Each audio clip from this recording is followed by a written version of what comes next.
we're going to go back to Genesis to get started here, all right? So in Genesis, what happens, right? God makes humans. He makes them for no other reason than love, because that's what God is. He doesn't love, he is love. So God, who loves, had too much love poured out, and humans were created. And he said, okay, Adam and Eve, I have one rule for you. That's it. Just one thing I don't want you to do. There's this tree right here in the middle of the garden. If you love me, if you trust me, if you believe that I want good for you and nothing more, please don't eat this tree. And the reason God had to do that is because if he didn't do that, then Adam and Eve would not be free. They would not have what we call free will. He had to give them the opportunity to say, Lord, I choose against you. Because if he didn't do that, then Adam and Eve, humans, you and I, we would just be minions. We would be robots who had no control, no ability to choose. But God knew, no, love has to have freedom. It has to be able to choose. And so he put it in the tree. We all know what happens, right? Adam and Eve, they took the fruit, they looked at it, and they said, I don't know if I can trust God.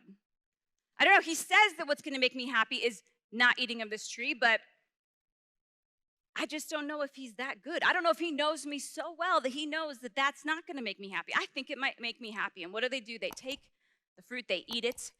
Their eyes are open, as Genesis tells us.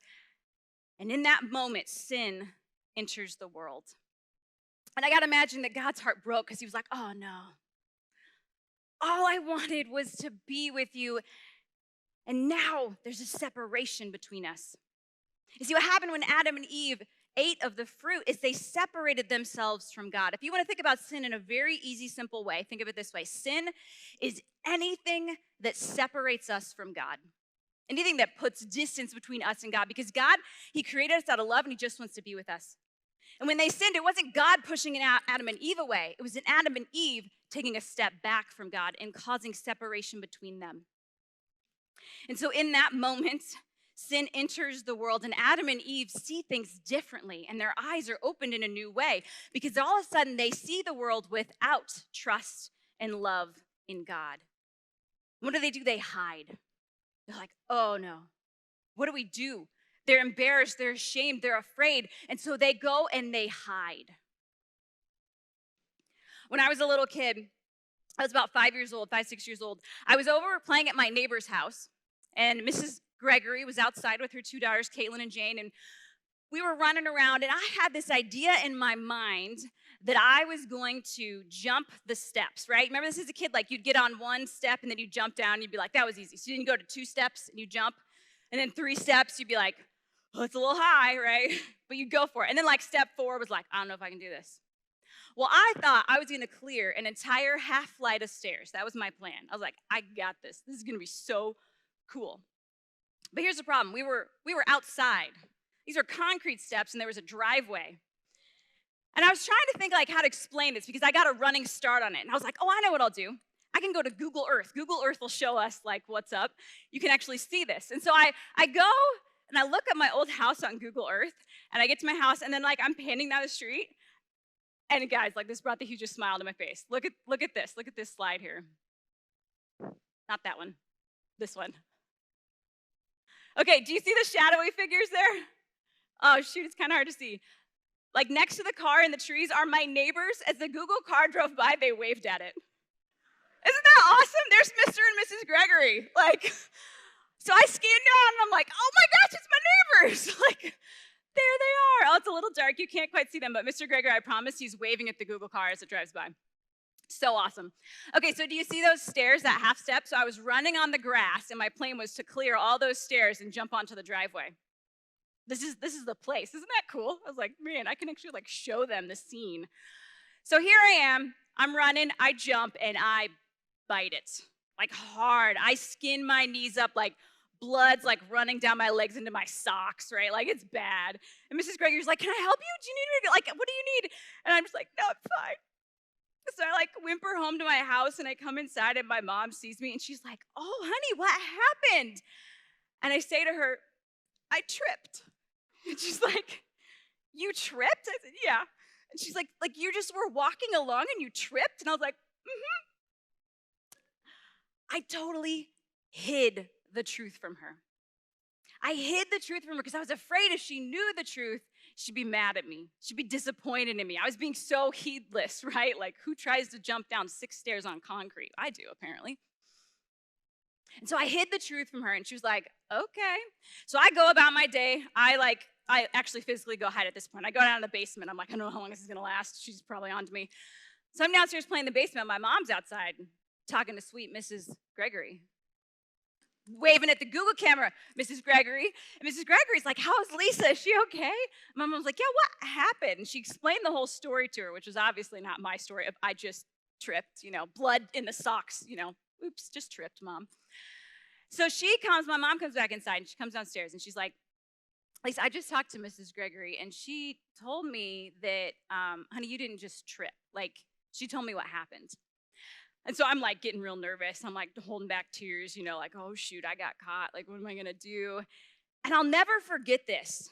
I will never forget this. She looked at me and she said, Lisa, I'm not upset that you fell. I'm upset that you tried to hide it. I'm upset that you tried to cover it up and that you lied to me.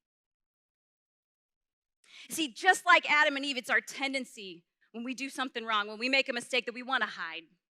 We don't want to tell anybody about it. We don't want to bring it to the light. We just want it to stay hidden in a place where nobody else has to know about it.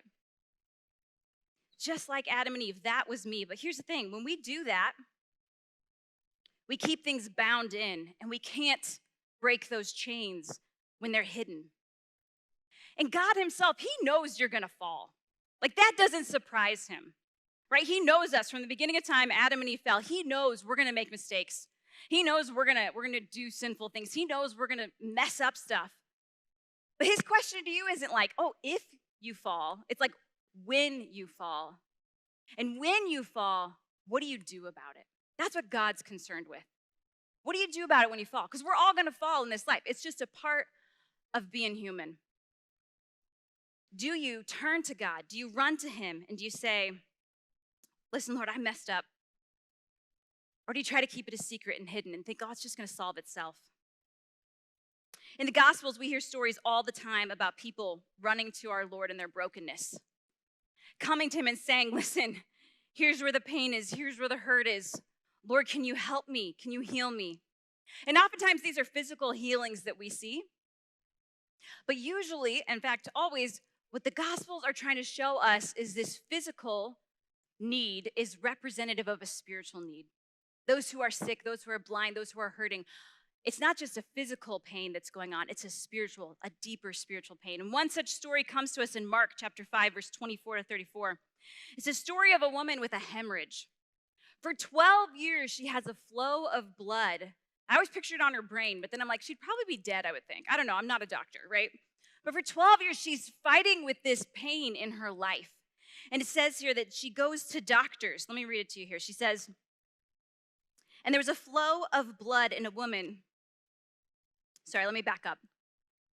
Jesus is heading down the road with a whole bunch of people, and this is what happens. And a great crowd followed Jesus and thronged about him. And there was a woman who had a flow of blood for 12 years and who had suffered much under many physicians and had spent all that she had and was no better, but rather grew worse. Right, so here's this woman, like, she's done everything she can to fix this problem. She's gone to doctors, she's spent all her money. She's just like, I want to be rid of this. I want to let go of this. I don't want to be bound to this thing anymore. And she's trying everything she can think of. And then she hears that Jesus is coming. She had heard the reports about Jesus and came up behind him in a crowd and touched his garment. For she said, if I touch even his garments, I shall be made well. And immediately the hemorrhage ceased, and she felt in her body that she was healed of her disease.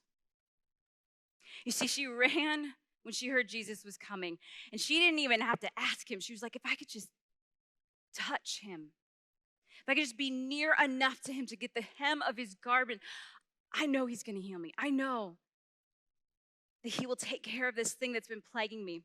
And that's exactly what happens, right? She runs to him, she comes to him.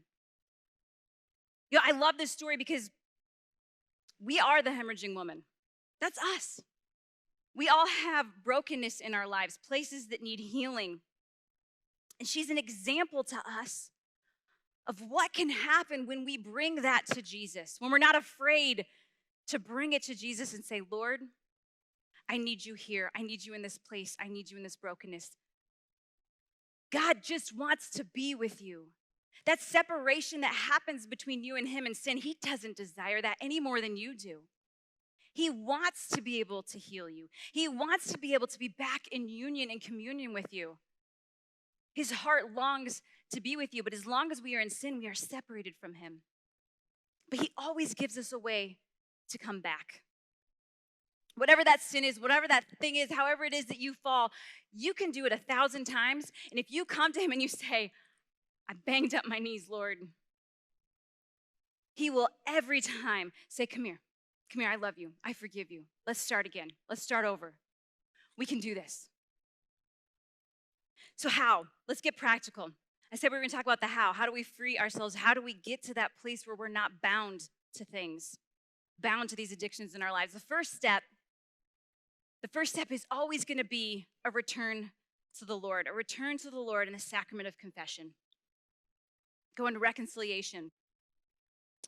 Going to him and saying, Lord, I messed up. I'm so sorry. Will you forgive me? Here's the thing I think we don't understand about the sacraments. The sacraments are intensely powerful if we understand what's happening. You see, when you go to the sacraments, this crazy thing happens. Time, space, all these things go away, and you enter into eternity. You enter into the story. When you're at confession, you are the hemorrhaging woman who's reaching out saying, Lord, heal me. It's Jesus who's sitting there across from you. I know it looks like Father so-and-so, but he's in the person of Christ. The sacraments are what we call a mystery. And we get to enter into those stories. Jesus is like, this is how I did it when I walked the earth. I'm going to keep doing that, but it's going to look a little different. Here's a sign, a symbol of what it's going to look like when you get to come to me in confession, when you get to come to me and ask for healing. We have to understand what's happening so we know what to ask for. I think so often we go to confession and we say the things and we do the things and we say our to contrition, but we don't know why. It's like, was that a magic formula? Like, no, it's not a magic formula. Something's going to happen inside of you if you know what to ask for. If you go into confession saying, Lord, I need you to forgive me. I need you to heal me. I need you to bring me back. I need you to take that separation. I know you can do that here. If you know what to ask for, God's grace can come down upon you to give you what you need. See, in confession, one of the fruits of confession is that reunification with God, being made new again, and it's also the strength to go forward, to endure, to defeat that sin the next time that temptation comes up, to give you that strength to battle whatever it is that you're battling. And so when you go into confession, go in there believing that something's going to happen. Go in there knowing that it's Jesus who's going to come down, break through. And just like that hemorrhaging woman, he's going to reach out to you and he's going to heal you in that moment. Maybe not in a visible way, but he's going to come to you in that moment and give you the grace you need to go forward. So that's always the first step. Always the first step is confession. But what comes after that? Because God's grace is necessary, but we also have to have our part, right? We also need to work and fight in this battle. So we need an action plan. We need some concrete things we can do. Well, a couple years ago, my husband and I wrote a book together. Actually, I'll tell you a secret. I wrote the book. People told me to put his name on it so men would feel more comfortable holding it. So, by Kevin and Lisa Cotter. I don't care at all. I think it's great. He wrote 2 chapters, actually. So, we'll give him credit. 2 of 40 chapters. I love my husband. No, it's not don't worry. He's like, I know it. I'm not going to claim something that's not true. In this book, I kept coming to these conferences doing these things. I'm not trying to sell the book, I promise. Like this, you have to understand this to understand where we're going, though. I kept coming to these conferences, and just like Annie said, right, like, I'd see you guys come. Myself, did this myself many a times when I was in high school. Come to these events, and then I'd be like, okay, I'm going to go home and change my life. And then I'd go home, and like 3 weeks later, it was like, boom, everything started going back to normal. I had no idea how. I knew my worth, my value, my dignity, but I had no idea how to make changes. I was like, what am I supposed to be doing? How do I fix this? And so what I did, what my husband and I did, is I spent an entire summer interviewing recent college grads. We were focused missionaries for 11 years. We were at a new staff training, and I asked these focused missionaries, these are people who give 2 years of their lives, they fundraise their salary to go onto college campuses and hang out with kids. We were in that for 11 years. And I asked these new missionaries if they would meet with me in the afternoon and tell me their story. And so we went and we sat on the couch in the dorm room lounge, and they told me their story about dating and relationships in this crazy world that you all are trying to date in. I said, tell me about it. How did you get from this hookup culture that's telling you that it's all about pleasure, it's all about what makes you feel good, it's all about mutual use? Like, how did you get from there to where you are now as a missionary who's chasing after Jesus and wants chastity in their relationships and has this radical new freedom to love and be loved? How did you do it? That's what we did in this book. We took those stories, and it's a 40-day process book. One day, every day you read a chapter, and it helps you gain the freedom to love and be loved. And as I did these interviews, a few things started to pop up over and over and over again. And so often I started to hear these themes of what was holding people back for a long time were addictions. Addictions to relationships, just needing to have a boyfriend or a girlfriend. Addictions to hooking up, just needing that like instant gratification, pleasure, whatever it was. Addictions to pornography and masturbation. These were the kinds of things that were stopping them from being able to move away from a culture that was telling them lies about what it meant to love and be loved. And so I asked them, what did you do? What did you do? How did you get out of it? And I want to specifically talk about pornography and masturbation here because these are some hidden things that we don't want to talk about, and that's why we're going to talk about it. And I want to tell you, after doing these interviews, okay? If you struggle with these things, that's not abnormal. But I also want to make it very clear that if you do not struggle with these things, that is also not abnormal. Different people have different things. I don't want you leaving here thinking like, well, if everybody struggles with it, then am I supposed to? Like, no, you're not. Praise God, stay away from it. Don't let it become a struggle. There's other things that are going to challenge you in your life. You fight those battles. But I want to go to these secret things because we don't want to talk about them, and that's why we need to talk about them. So what did they do? What did they do? Okay, a couple of concrete things here. Let's get the first one up. First thing, after confession, is accountability. Accountability was huge when people were talking about their fight with how do I get out of things like addictions to pornography and masturbation. Having that person in their life or that group of people in their life who were saying, listen, I'm struggling with this too, and I'm gonna let you into this place, and we're gonna fight this together because we cannot do these things alone. Oftentimes, it is very difficult to do these things alone. So I talked to one girl, her name was Monica, and Monica told me that she had a friend who was also struggling with masturbation. And so what they did is 24 hours a day, 7 days a week, they were on call for each other. And if at any point one of them was struggling, they would send each other a fruit emoji. It was just a simple, discreet way to let them know, I need prayers right now.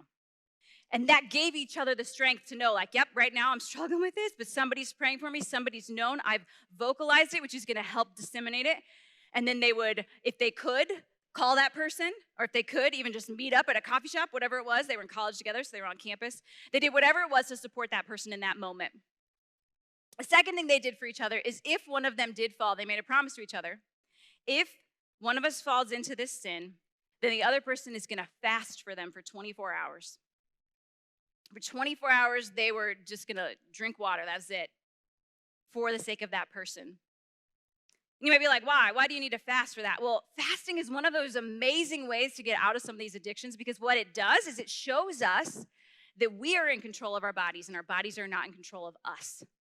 And so that's why they made that as the deal. Like, listen, we're going to fast together if this happens. Now, you got to imagine, like, that was a real motivator, right? Like, I don't want to make my friend fast. That's no fun, right? And they prayed for each other. They prayed for each other. So important to be praying for each other. You know, the hemorrhaging woman, there's a story that's actually, her story's in the middle of a story. What happened before the hemorrhaging woman ran up to Jesus to touch his garment is that Jesus was on his way to heal a girl, a 12-year-old girl. See that? 12-year flow of blood, 12-year-old girl who was dying. And the reason he was going to heal her was because her dad had come to Jesus and said, my daughter's dying. You see, the daughter couldn't come herself, but the dad could. So the dad interceded and prayed for her. And on the way, right, we see this story of the hemorrhaging woman. And yes, of course, Jesus also came and healed the daughter. So that's one thing, accountability. And if you're like, I'm just really not comfortable with trying to find a friend, I want to encourage you, reach out to an adult, a trusted adult in your life who can help you through this, or reach out to a counselor. Sometimes we need counselors for these things.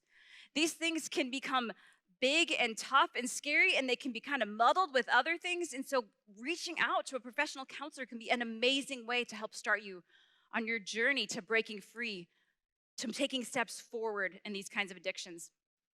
Next thing is to identify triggers. Triggers are things in our lives that set us up before the fall. Sometimes it's like, oh, I can't believe I did that. I just don't want to do that again. Like, that's as far as we get. Like, I just won't do that again. But what we really want to do is think to ourselves, no, what happened before I fell? What got me to the point that I fell? Because you see, we are made as creatures of habit, right? So it becomes natural for us to learn things so that we don't have to think them through very well, right? So when you get in a car, you just put your seatbelt on. When you pick up a pencil to write, you don't have to sit there and be like, okay, how do I hold my fingers again? Like when you were 3 or 4. It's just like, oh, pick up a pencil, hold it like this. That's how we write. And our body gets good at these things. And that's a really good thing for good habits. But it's a not so good thing for bad habits, right? So if you're triggering yourself, there's certain places or people or situations that trigger for you a desire to enter into these sins. That's what you need to be paying attention to. What happens right before? That's what I need to go after first. Cut off the sin before you even get there. We call this avoiding the near occasion of a sin, right? How do we avoid the sin to begin with? There was one story that we heard from a guy. His name is Xavier. I let them all choose their own name, which is really fun. So there's like all these crazy saint names in here. You're like, who are these crazy holy people? Monica, Xavier, right? They're all fake names. This is what Xavier said. He said, I got to a point where my porn addiction was so bad that if I was alone, I was so tempted to just pull out my laptop, my phone, and watch it. So I had to get myself for a while to not be alone. Like that was like his one goal in life was like, don't be alone. So as he said, I'd go to the grocery store with my mom all the time just so I wouldn't be home alone. I'm sure his mom was like, you want to come again, honey? This is so great. He's like, don't ask. Right? If I did get stuck at home, I'd go for a run. And if I didn't need to go for a run because I'd already gone for a run and I was exhausted, I'd try to find a friend to be with. Like he went on about like all the things he would do just to not be alone. And what that did is it weakened that trigger response. And eventually he got to a point where like he could be alone again, right? But like for like a week, he was like, I just had to be with somebody just to weaken that desire and to get rid of that trigger in my life. So think to yourself, like what happens if it's porn for you? Like what happens before you watch porn? Is it you're alone in your room with your phone? Leave your phone outside your door. Don't bring it into your bedroom, right? Like cut it off before you can even get there. Is it like there's a certain friend, like when you're with that friend, you know they're going to pull it up. Don't be alone with that friend. Put some distance between you two. Whatever it is, think about what happens before and put a separation and a barrier there to get you started. Next thing I want to look at is to be smart with technology. Listen, I know our phones are everywhere. Screens are everywhere. One of the people we interviewed literally threw their laptop away because he was like, I can't have my laptop. I had to figure something else out. He only used the computer in the kitchen. He also didn't have a smartphone. Like that's how he was like, we're going to chase after this, right?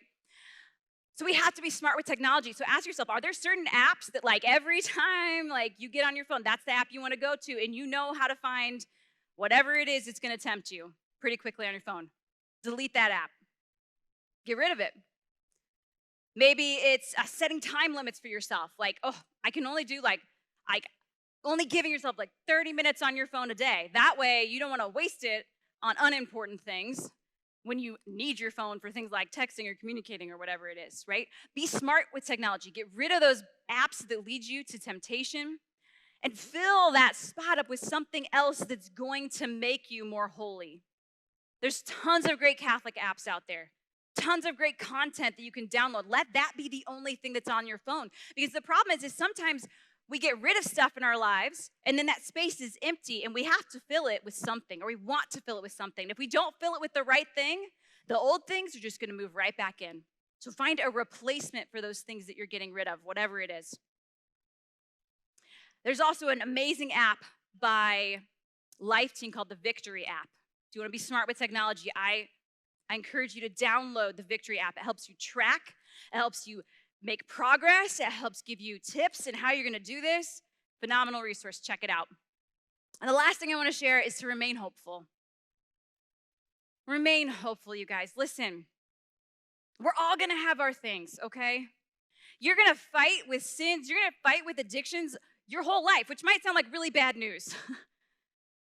But the reality is that's how we grow in holiness, is through the fight and through the struggle. And the goal is not necessarily perfection, it's progress. Are we making progress? Are we taking step forwards?